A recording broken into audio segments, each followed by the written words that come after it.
So without further ado, let me announce our panel. You've heard from all of our speakers here. You all know what they've said. And so we thought I have to announce also one thing. I'll make the apologies rather than Metropolitan John Zazoulas, who did give me his apologies, but he ended up getting himself double booked at the Greek embassy. So unfortunately, we don't have Metropolitan John here with us. He was very, very regretful. But I have to say, and I think I can say this on his behalf, that he's absolutely delighted to be here. And this is a real awakening for him. And I even suggested that perhaps he should come to the States and teach a course. And he said, I would be very happy for an invitation. So this is from the man of whom I heard when I first tried to invite him that he doesn't accept invitations. So we're very happy about that. So Let's kick this panel off with a question that I think lies very much at the heart of this conference. On the one hand, we've been studying a philosophical text, The Nature of Love, written from the point of view of a philosopher addressed to other philosophers, so a work of reason. But the conference is entitled The Christian Personalism of von Hildebrand, so I emphasize the word Christian, which immediately draws in the understanding of the realm of faith and theology. And so a question that I think is a thread perhaps that's gone through all of the talks is the following. And it's this. It says, given that the concept of person was developed in Trinitarian theology, what legitimacy is there in using it in a purely philosophical manner? So I open that to the panel.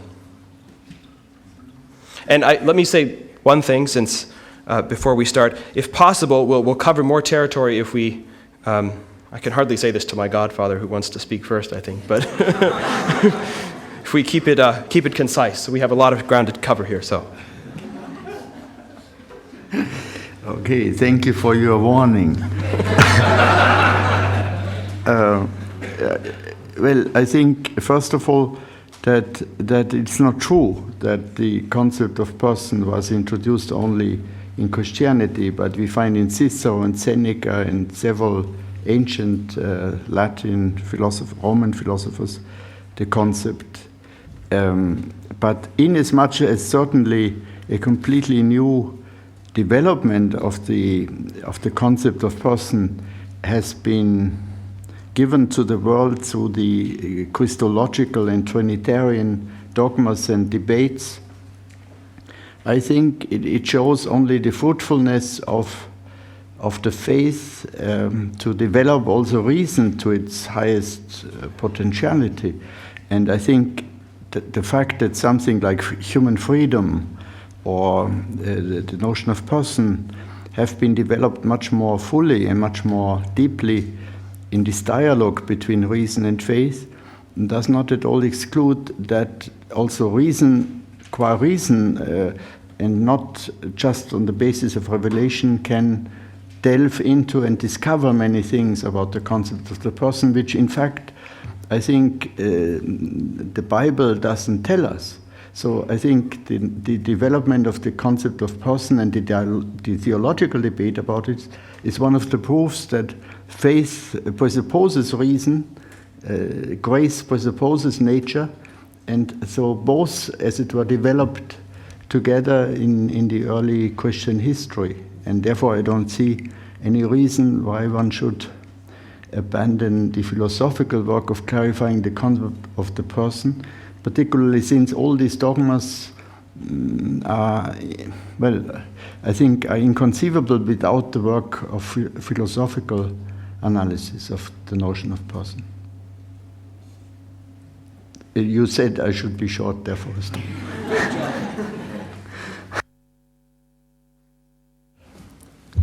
In the talk by Metropolitan John Zazoulas, one aspect of Trinitarian doctrine came out particularly clearly, and it's true that the Cappadocian Fathers were the first to spell this out, although in the Gospel of John all the foundations are there.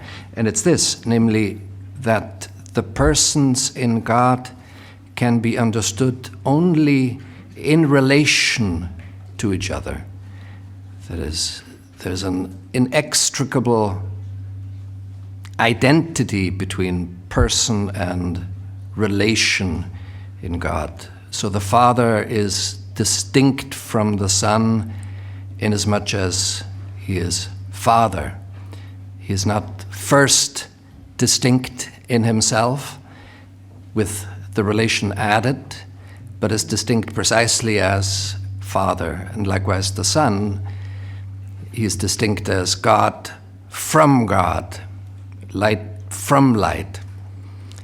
And that belongs inalienably to the concept of person as developed in Trinitarian theology, and I think this was the foundation of Metropolitan Zitziula's saying that personhood arises in us human beings on the basis of a relationship of love, principally a relationship to God, but also relationship to other human beings.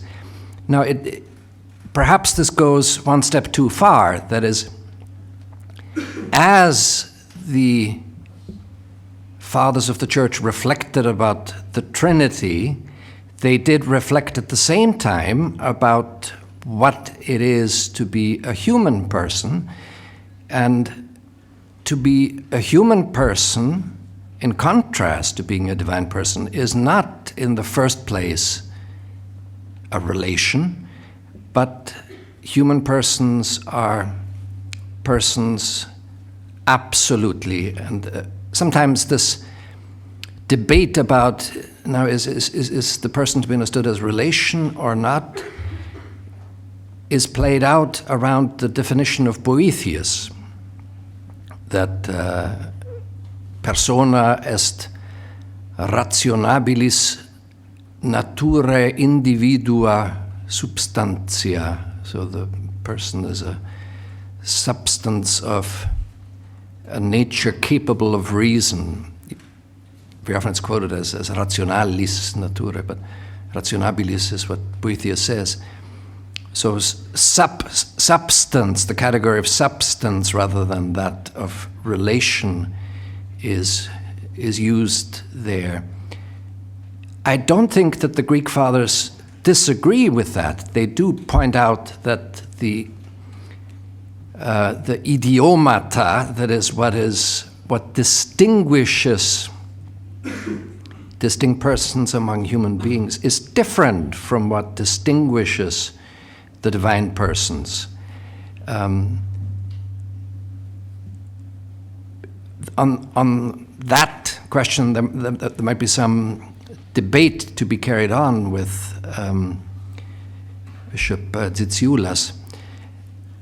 However, this remains true, that for us Christians, the perfection of the life of personhood, of being a person, is participation in the sonship of the Son. So God pours out the Spirit in our heart, in which we cry, Abba, Father. And this is a spirit of adoption. Therefore, a profoundly personalizing spirit. So even if we want to use the concept person in philosophy, I think we have to say that the fullness of personhood is achieved, is reached in a participation in the relation of the Son to the Father. I know that there has been some debate between you and Hans-Urs von Balthasar about this question you wrote. And Balthasar, I think, does overstate the point when he says, and perhaps this is more heuristic than really a thesis of his that he puts forward in all seriousness, that we should reserve the word person to that higher level of adoptive sonship and take it away from the lower level, for which we have sufficient other concepts, such as individual of a spiritual nature, or Geistsubjekt, spiritual subject.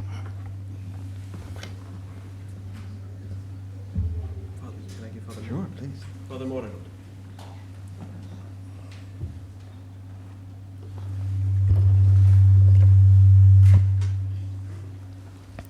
Well, I have a choice between reacting to the answers or replying to the question. So I don't know whether I have a choice actually, but I am, just to react a little bit, I am rave of the idea that the human person is to be understood as a substance first and then as able of relations in a second time. But I don't think that these things are completely opposed to each other. The reason for that is that there is only one God and there are several human beings, for instance. That makes a difference. Of course, being a human being, we need relations. But the first question was, is it legitimate to use the category of person coming from theology of Christology and Trinity, for at least in a very important way, when we speak about what we are as human beings? I'd say even a philosopher can say simply, if there is a God, and there are philosophical reasons to say that there is a God, it is not unlikely that God would show himself to us, namely revelation is rather probable. And then God being God, it's also very likely that we would learn a lot from that revelation, including a lot on ourselves. So even philosophically speaking, we should at least be open to that possibility. And then when we see, because it would not be rational to refuse that possibility, and then when, as believers, we believe that, God revealed himself the way he did as Christians, then we also actually notice how much we learn. And precisely Hildebrand is a good example of that. When he says, well, it's so important for us that the most important in our life is to react to divine invitation. And that says a lot about what we human beings are. This is a very good example. Because if we don't accept that, we actually end up with a reduced view on humanity. And it is the sign of the fact that thanks to Christian revelation, we discover better who we are, and that we are persons with a certain meaning of the word.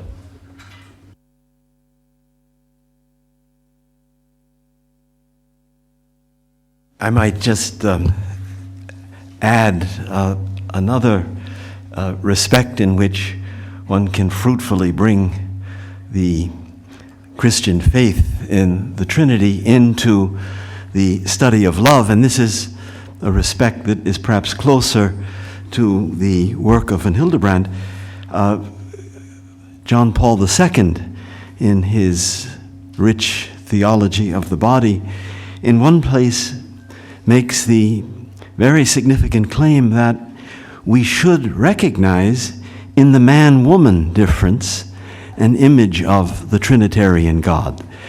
He thinks that this fundamental interpersonal structure built into the relation between the genders shows forth as an image something of the God who exists not as a monad but as a community of persons. And that deep thought, one could perhaps connect it with Professor Seifert's idea that we can, prior to revelation, understand foundational things like the difference between man and woman. But if it's true that the very image of God includes something of, that the man-woman relation belongs to the image of God in us, then one sees, you might say, the seriousness, the metaphysical weight of the man-woman difference. It's not just something too contingent to be even mentioned in connection with the image of God, but belongs to the image of God. So our understanding, you might say, of the ultimate significance of the man-woman difference is greatly enhanced when we bring in that Trinitarian idea, as Wojtyła did.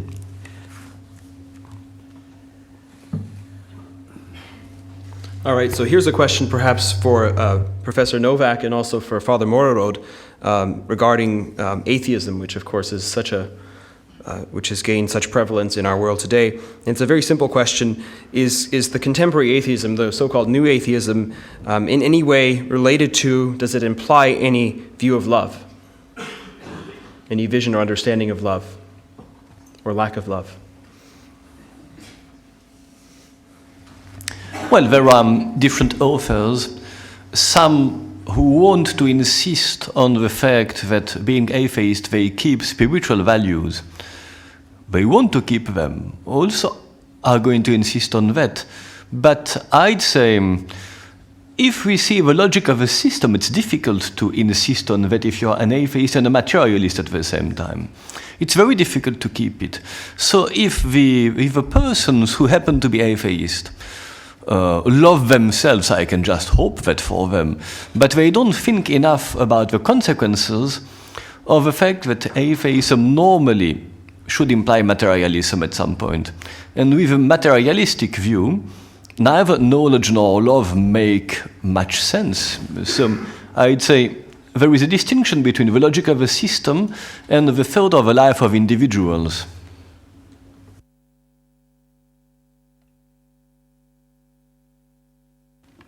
One of the things that's very interesting about the new atheists is that they have armed themselves well against the arguments that used to be used against atheism. Most of them begin by saying they are not against spiritual values. They are not against aesthetics. They are not against the feeling of awe that comes over them in at Chartres, that they have a religious sensibility of a sort, that they are not materialists. It's especially true of Hitchens. In other words, before they begin, they have built a castle already with strong parapets of defense. That I take that as a kind of triumph of the Christian arguments in the world. In other words, before they can't even be the atheists of the late 19th century. They have to be a new kind of atheist to meet arguments that they recognize as quite powerful. Now, Christopher Hitchens, for example, argues, it goes a step further, that his weakest point is on the question of why be good? Why is conscience so insistent? And he thinks if there is to be a sign of God, it will be there. And I think that's a kind of plea for here. Christopher Hitchens hates God so much, he says, that he must believe in him. I mean, if there weren't a God, it'd be silly to waste all this hatred, I think. So, I can't help thinking that Christopher is a man who suffers much and is under much torment, but is being pursued very closely by the hound of heaven and can't quite get away. In the case of Dennett, he is trapped in a kind of, in my opinion, in a kind of scientism. And again, he feels the urge to be more religious, to be more spiritual. He doesn't quite see how he can't get there from here. He'd have to move out of some of his categories. I could go on, but the main point I'd like to make is this. The poor atheist in the United States is in such a weak position, you have to understand. Christopher Hitchens says he spends most of his time talking to, the only smart people he knows that he likes to spend time talking to are religious people. He means Jody Bottom and other friends of his. And I talked to Jody Bottom about this. He said, of course, he said, there's so few atheists in America. I mean, perforce he's going to have to spend his time talking to Christians. There are 8% of the people in the United States do not believe in God, of whom 1/3 are atheists and the other agnostics. And most of the agnostics do confess that they do believe in a God, in the sense of Aristotle or Plato or whatever. It's just not the Christian God. It's not the Hebrew God. So, you know, we ought to have a campaign. Have you written a kind word to your atheist friend today? I mean, they need consolation. They need help in the United States. In Europe, it's a different question. May I move on? Okay, you'd like to say something, then we'll move. On this question of atheism and love. What's that? Turn it off 1 second.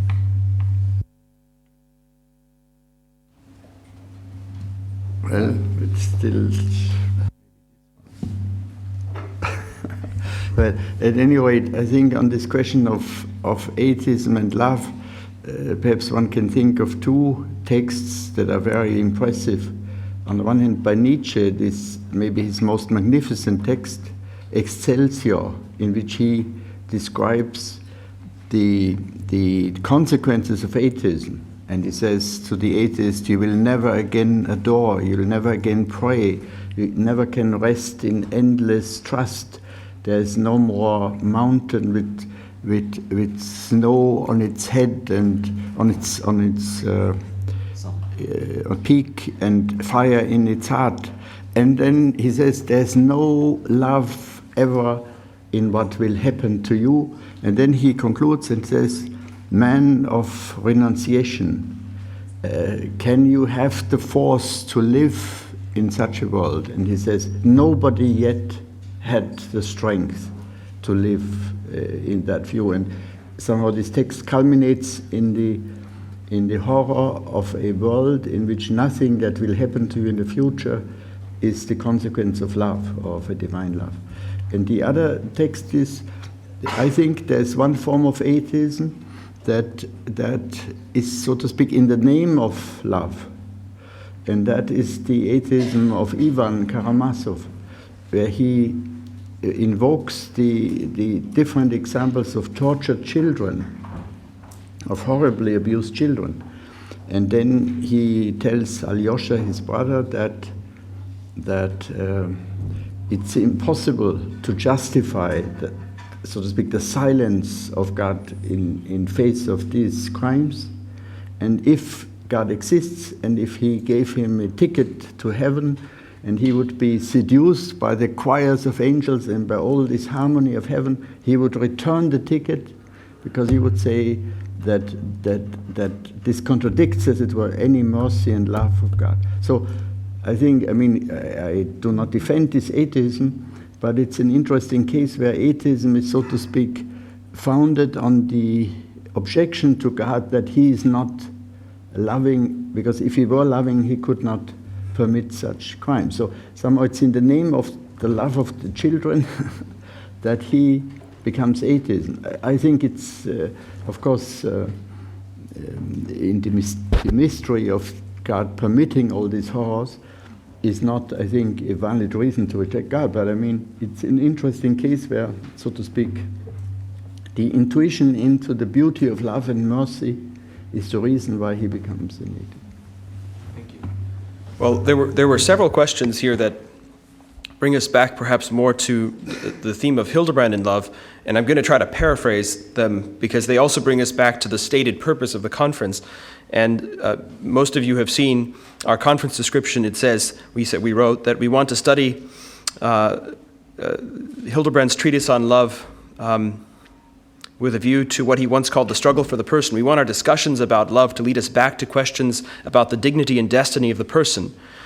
We are organizing the conference on the assumption that one cannot make sense of the human person apart from his or her capacity for being loved. And of course, we had this wonderful quotation from Hildebrand where he said that to the extent that we fail to grasp what love really is, it is impossible for us to give adequate philosophical consideration to what man is.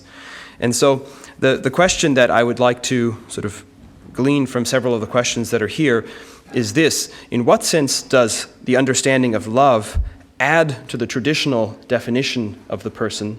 For example, man is a rational animal, or the Boethian definition. And in what particular sense does von Hildebrand's understanding of love enrich our anthropological considerations? One way of asking the question is, in what sense, if and in what sense, does von Hildebrand add to the Philosophia Perennis on the understanding of the person?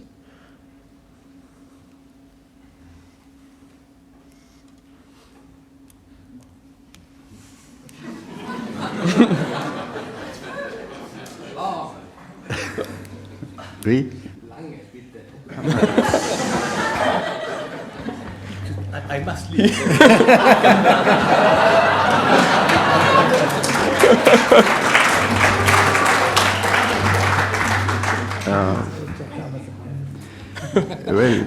The Thomists are fleeing. When I start to speak, he flees. No, I think the question scared It's him, an not you. alarming. It's an Yes. alarming sign.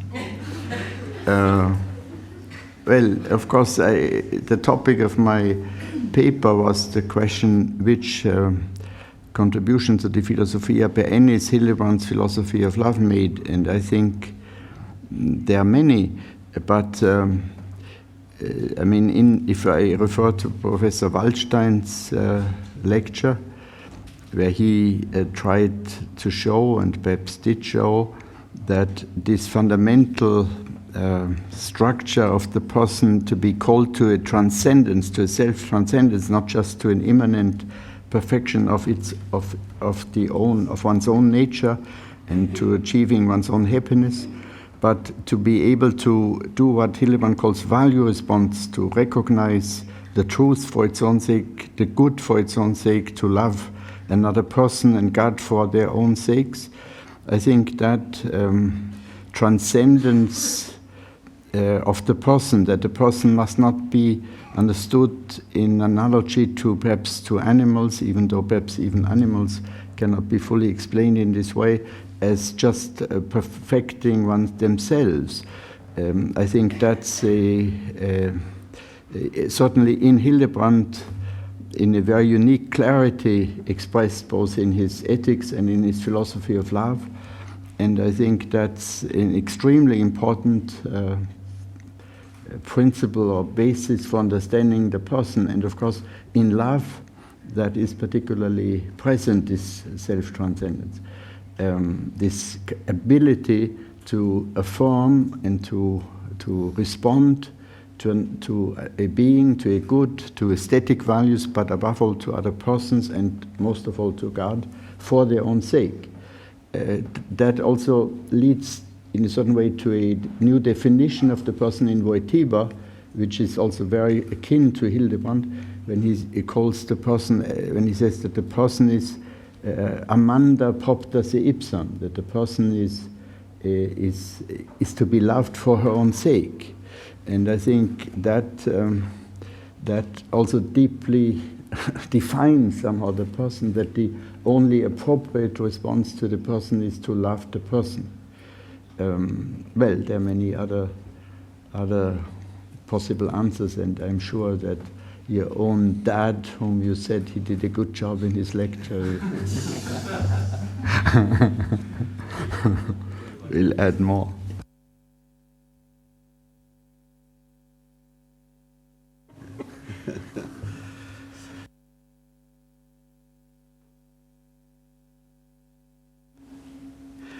I must say I was particularly fascinated as translator of the book by this chapter 9 on Eigenleben, which I tried in vain to translate, and which I'll just keep in German. But the idea is one's own being, one's own life. And I found enormously fruitful von Hildebrand's idea of a certain polarity of Eigenleben, or being oneself, and transcendence, that is, giving oneself to a beloved person. it's somewhat akin to what you find in Norris Clarke's work, which is inspired in part by von Hildebrand, namely this so-called dyadic structure of the person, this polarity of selfhood and transcendence. And von Hildebrand shows, especially in chapter 9, in the most interesting way, how the self-donation of love must never be affirmed in such a way that the person of the lover is somehow annihilated or instrumentalized. The idea that the other commands my devotion in such a way as somehow to put me out of commission as person.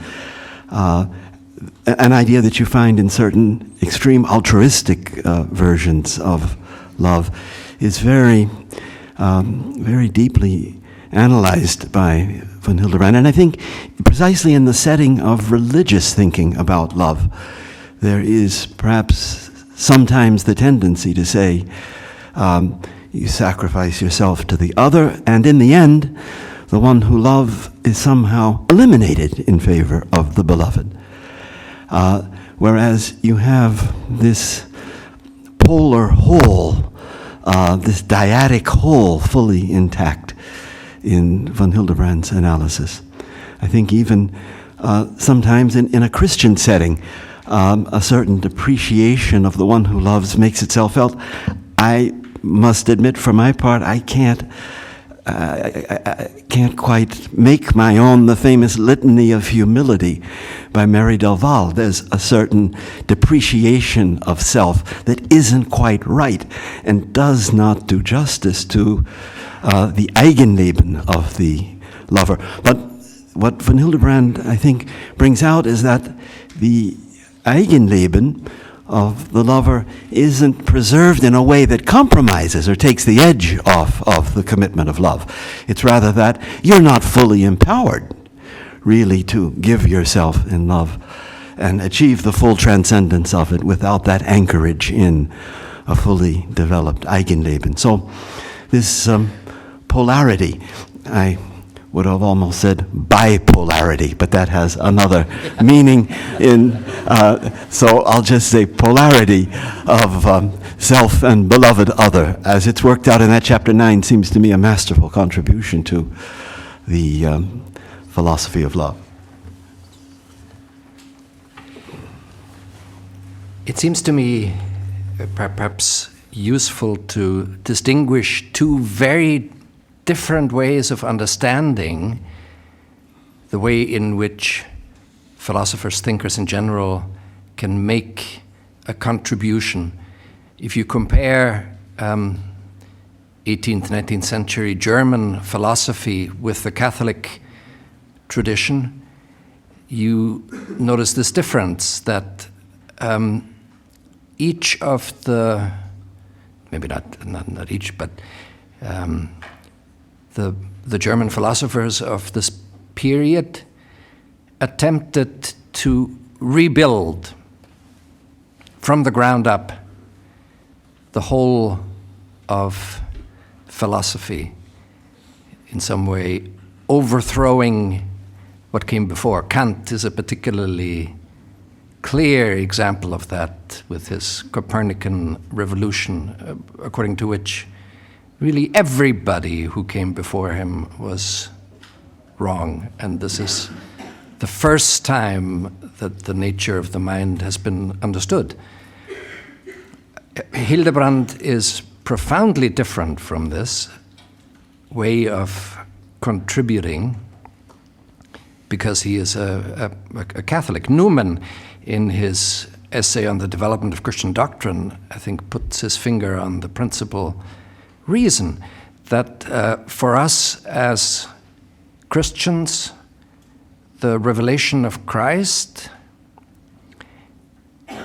has a fullness that is unsurpassable.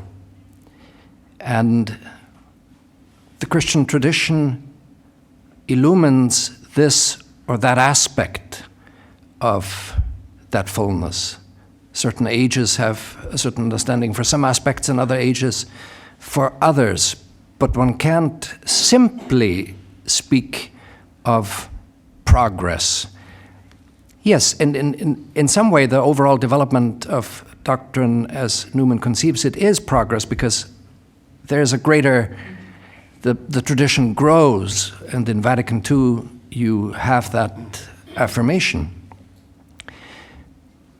So there's a fundamental humility which a Christian thinker has in face of the tradition, as attempting to bring out aspects of a fullness that is unsurpassable.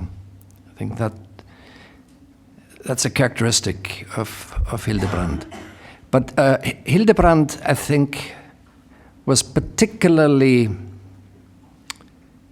predestined in the sense of his extraordinary talents. When I was a child, he used to visit my parents relatively often, and I remember him telling us, this is the one thing we looked forward to every time he came, telling the fairy tale of Rumpelstilzchen. And at the end, Rumpelstilzchen, in anger that the queen has discovered his name, stamps into the ground and tears himself into two pieces. This is not living happily ever after in the fairy tale. But it was so real and dramatic that we children were absolutely absorbed by this performance. Later then, and we're looking forward to it intensely every time he came. But later, I remember talks of his not only on love, but on music. Particularly the lectures on music are memorable to me. They opened up music to me, Mozart, Beethoven, Wagner. They opened up music in a way from which I still draw. He had an extraordinary vitality of insight into the beautiful, and a capacity for communicating a sense of it. And I think these are exactly the qualities that an interpreter of the Christian tradition needs, a freshness of looking at things themselves, being struck by their beauty, and unfolding it. So in that way, he seems to me an extraordinarily important thinker. That there was this controversy with Thomism, I find for that reason particularly regrettable, because he could have contributed so much, I think, to a deeper reading of St. Thomas. I think many Thomists in the 19th and 20th century read St. Thomas through the glasses of modern philosophy, of Kant and of others. And he could have contributed very much, I think, toward a deeper understanding of St. Thomas. Because St. Thomas himself is rooted in the tradition in a similar way, has a similar attitude. When the International Theological Institute was founded in Gaming, I was the first president there, and Colonel Schönborn was really the founding figure. His opening lecture, I will remember for the rest of my life. It was a lecture about St. Thomas as a holy theologian, that is, as holy exactly in his theology, in his thinking. You two were there for that lecture. And Colonel Schönborn has a phenomenal insight, I think, into St. Thomas, fed by a love of St. Thomas. I think something similar is true about Hildebrand. His philosophy and his theological works are deeply formed by a living sense of the love of God, of closeness to God. It's not simply a matter of brilliance, but a matter of, St. Thomas would call it connaturality.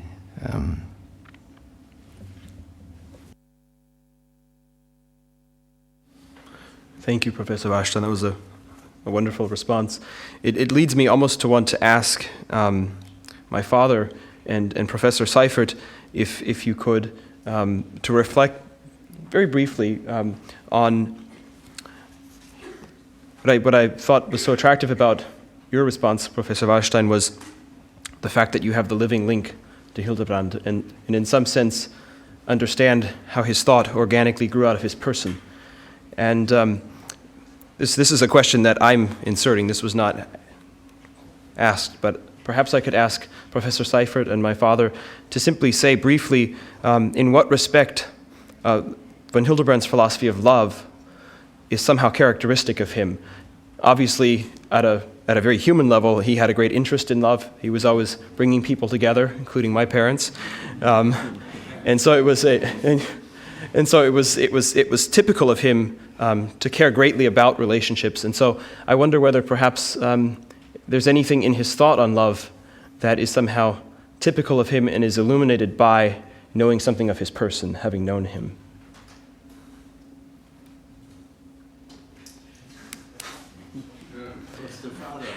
These should be easy questions.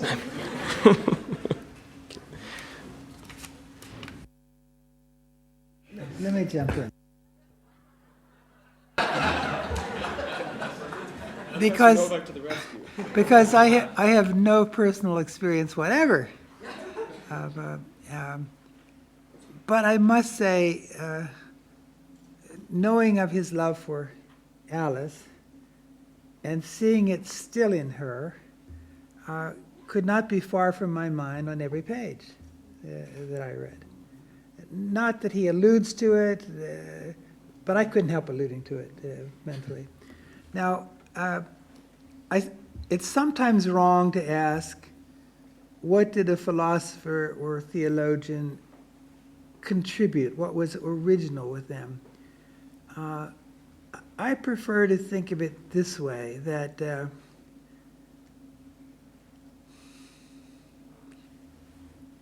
it's like poetry. Some things need to be said again and again, and then the poetry loses its edge because people repeat it and it's not quite there, and it needs to be redone in generation. So I think there's a lot of that in the tradition, where it's not so much that you're coming to something new, but you're finding a fresh way to put it. Or another metaphor someone used for me when I was young, I found impressive, that you should read philosophy a little bit like tennis. Everybody has to play by the same rules, but at certain times, some people do place the ball better. You know, it's just a matter of getting it in there. And then in each generation, how you have to place it changes because the opposition has changed its style and techniques.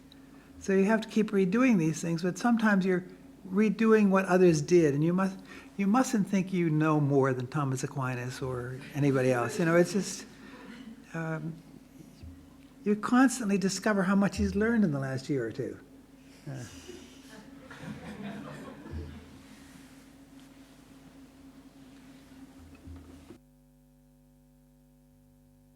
Well,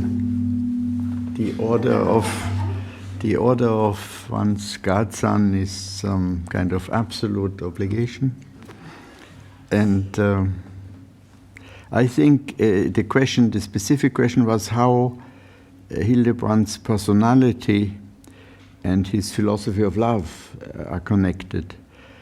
And I didn't have the experience of his telling me Rumpelstilzchen, but many other experiences. And I think this book, Philosophy of Love, is perhaps, the nature of love is perhaps, and also the earlier books, Metaphysics of Community and Man and Woman and many other writings of his, are somehow the most closely related to his life of all his philosophy, I think. of course also his ethics, but I think that the topic of love and the discovery of love in people around him, particularly the love of man and woman and falling in love, was, so to speak, his great passion. He could be regarded like what one calls in Spanish a Celestino, somebody who advised people about love. He was called by all his friends Dr. Amoris, the doctor of love, and this mainly because he spent hours and hours to talk with everybody among his friends about love, and he noted, for example, I think of the parents of Bishop Laun. He noted that his mother was already in love with the father who never noticed it, and so he he explained it to him, and so they discovered that they loved each other through his help. And in my own life, he spent innumerable hours to speak with me about all times when I fell in love from early youth on. And so it was, I think, the experience of love in his own life was extremely rich. He had very many friends, maybe over 100, really good friends. He had an extraordinary capacity of friendship, but also of his love for Alice, as was already mentioned. So I think, and of course, I had never seen anybody in my life who showed such love for the church and for Christ. Like he would cry when he saw what he regarded, I think quite rightly, as a destruction of the church and of theology.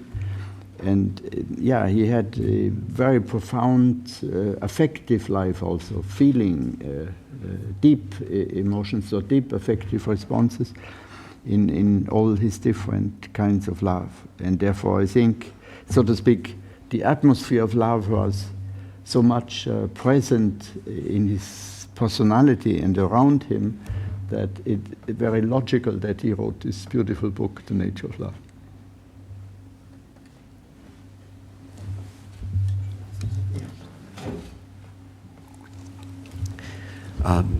I mustn't fail to join this discussion, since my wife and I are one of those couples for whom Dietrich von Hildebrand was a very important matchmaker, and as Josef Seifert said, he had the nickname in his circle of students, Dr. Amoris. But what was a completely new experience for me when I first met him was the ardor of his love for the God-man, for the person of Christ. It was so heartfelt, and like Joseph said, scandals in the church would grieve him and move him to tears, but on account of this founding love relation to Christ, that was maybe the point of catechesis in the faith most precious that I received from him, to see this ardent love with affective intensity for the person of the God-man.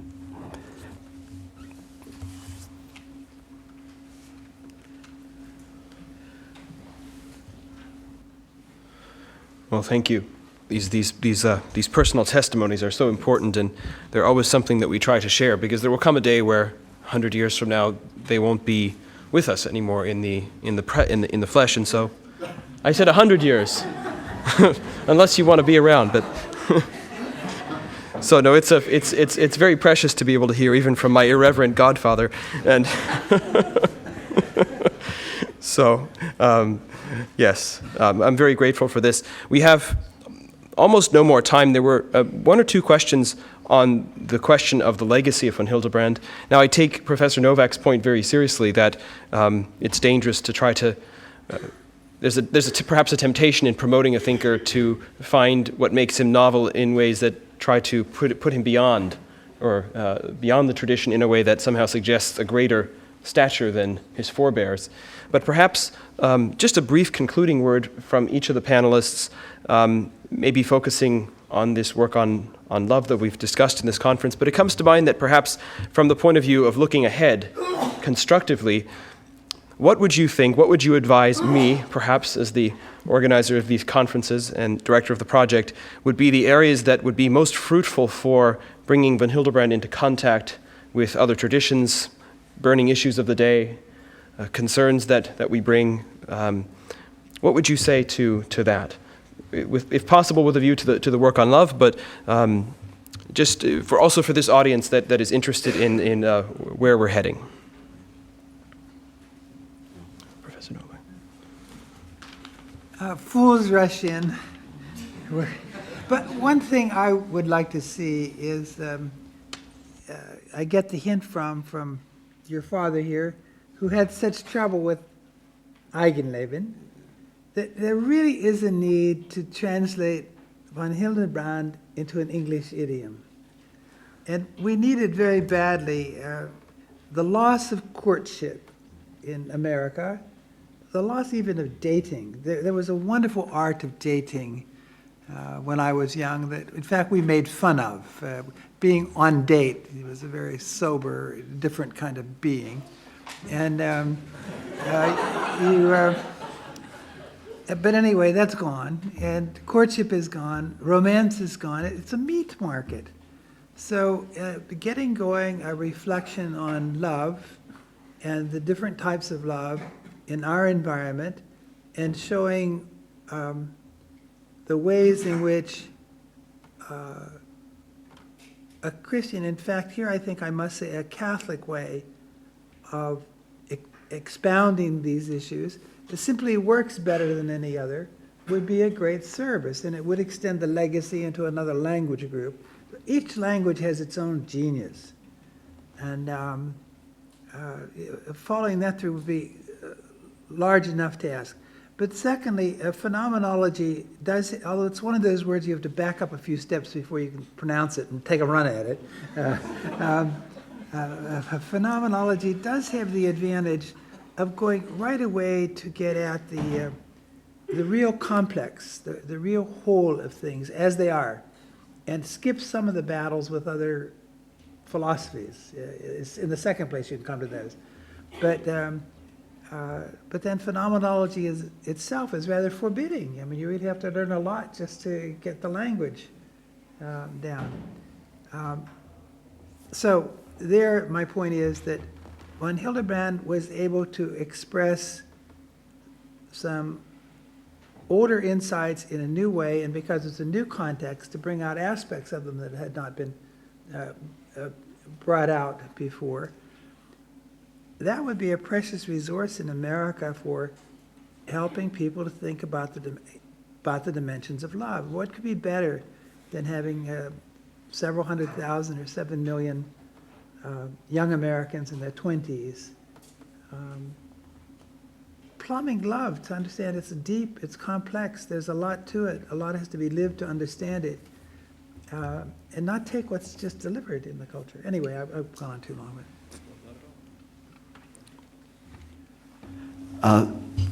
In his fascinating lecture, Metropolitan John of Greece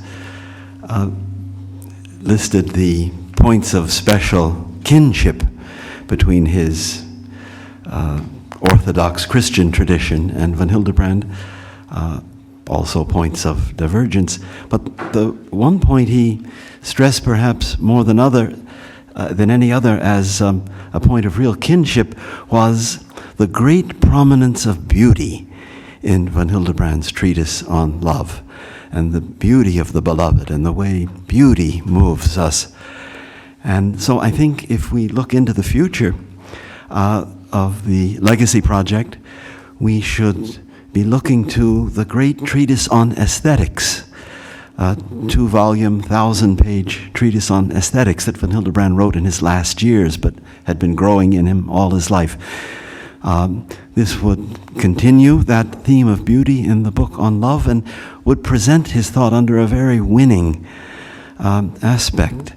And it's a particularly rich side of his legacy, and that's next, I would say. And it's next in part because of the generosity of Howard and Robert Amundsen, who have so generously supported the translation of the Aesthetics into English. So I think that, well, if you ask me, the next conference should be one on the Aesthetics of von Hildebrand. I've been studying John Paul II's Theology of the Body for the last decade, roughly, a little bit more, and I see many points of convergence between Hildebrand and John Paul II. So I think a thorough investigation of that topic would be very interesting. The Theology of the Body, I think, is gaining more and more in importance, and Hildebrand can be, I think, a help in furthering that important mission that John Paul II thought he had, in particular to work for a renewal of marriage. And in fact, beauty plays a central role, he says, in crossing the threshold of hope. It's very easy to remember the page number 123. That as a young priest, he came to love the beauty of love, because love is beautiful. And what people want, in a certain way, above all, is a love that is really beautiful. So these topics would meet. Perhaps the one point of difference I've noticed between John Paul II and Hildebrand is connected with nature. This is perhaps the one area where Hildebrand was not critical enough of the dominant consensus, Cartesian consensus about natural science and natural philosophy, that the notion of nature in him is not unfolded. Can be, I think, unfolded if one begins with his ethics, with value response, and then works back from that to an understanding of nature in which the good is of primary importance as the first of all causes. So that might be another topic to pursue.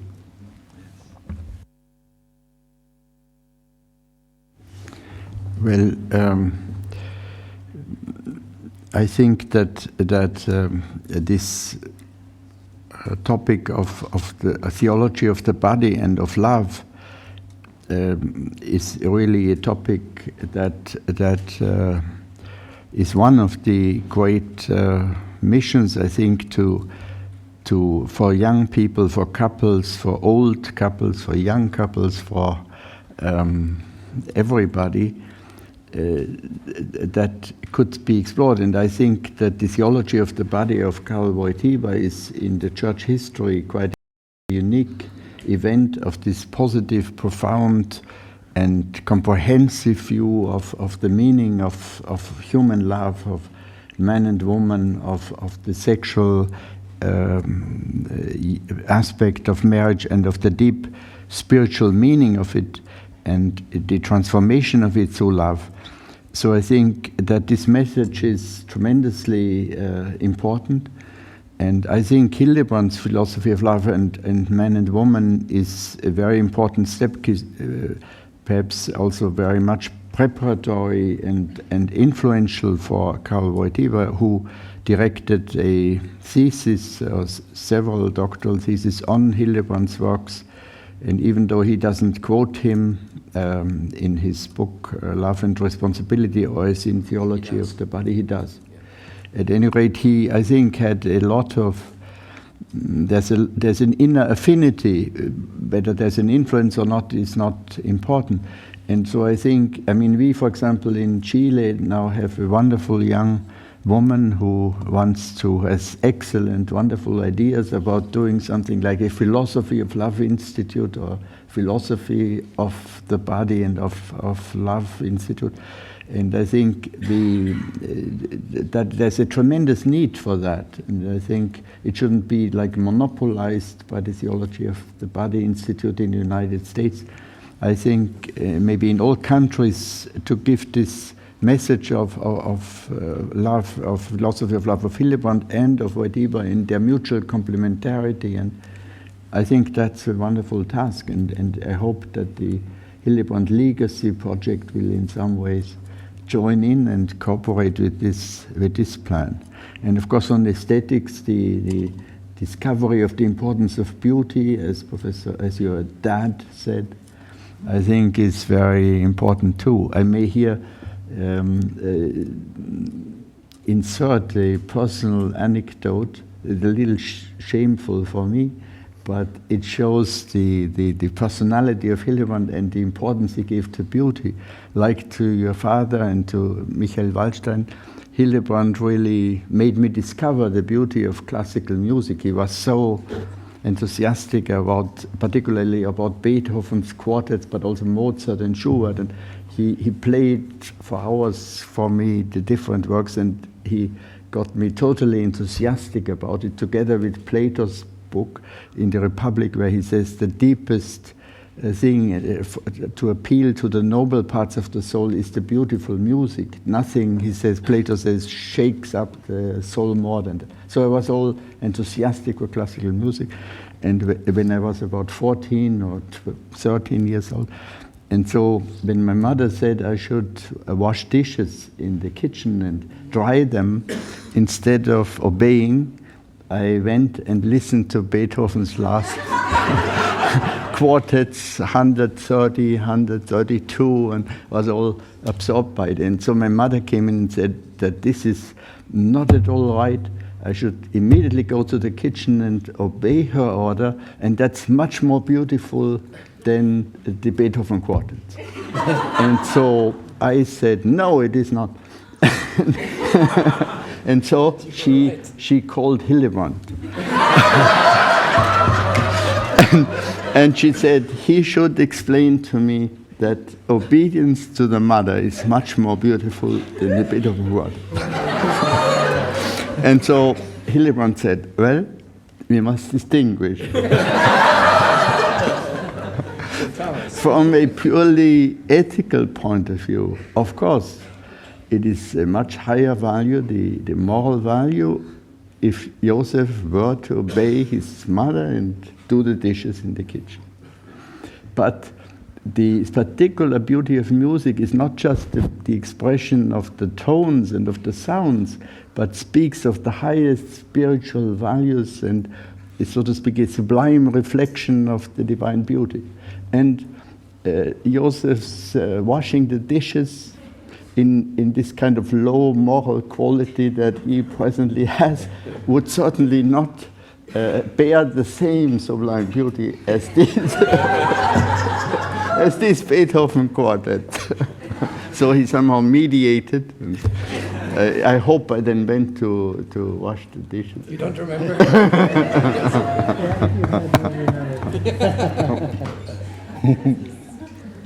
But I felt deeply satisfied that the beauty of my washing the dishes was not more beautiful than the Beethoven quartet. Well, there we see some of the potential dangers in the philosophy of Dietrich von Hildebrand. So, well, that's a good cautionary note. But thank you very, very much. I appreciate this panel. I have to admit also I asked some of the panelists last minute when I heard from Metropolitan John, so thank you for standing in at such a last-minute request. So with that, our panel is over, and so perhaps we can show our appreciation